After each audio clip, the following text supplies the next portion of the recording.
For our A-level coursework, we made a promotional campaign which consisted of digitally edited music video, a Photoshop's designed CD digipack and a Wix website homepage for our artist Nevaeh. This commentary will focus on the use of digital technology we used in the production day for our music video and the post-production editing process. At the beginning of the shoot day, we had to create a set by draping large sheets from the top of the studio, as well as prepare digital image projectors so that they were positioned correctly, in focus, and were able to project the images with good image quality and resolution. For the images of earth, water, fire and air, we found stock footage on a specialised stock website called Video Hive. These images were high quality, 720p quality, enough for a semi-professional music video shoot. These copyrighted images were purchased and downloaded prior to the shoot day. The camera we used for the shoot day was a Sony FX100 HD camcorder, which was filming at 50 frames per second. So if we wanted to, in post-production, we could create a slow motion effect, which we later on decided not to.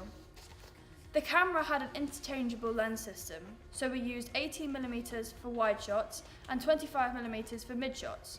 We also had a 50mm for close-ups and extreme close-ups. At the start of each take we had a playback, used to help match the audio with the footage in post-production.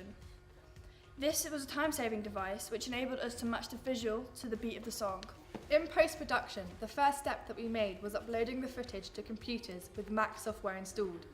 The editing software we used was called Adobe Premiere Pro. We transferred the footage onto Premiere Pro via an SD card and sorted through what we got. We decided to put the footage we got into folders called bins, and this let us organise them into shot types. Example, wide shot, close-up, mid-shot and tracking shot to start an offline edit.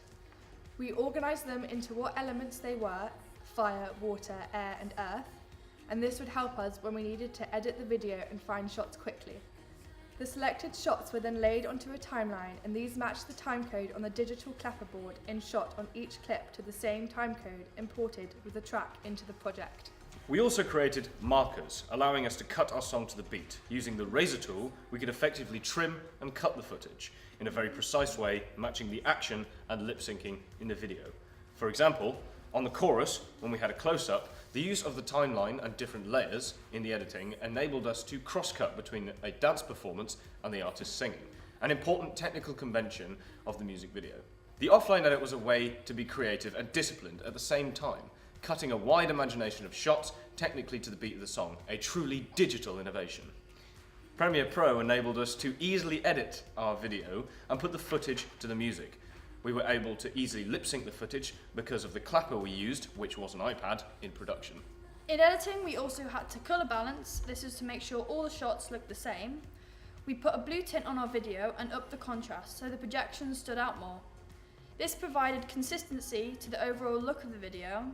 Using the colour selecting tool, we were able to grade across different shots, making the product fit for purpose. This process has enabled us to become more confident prosumers of media texts.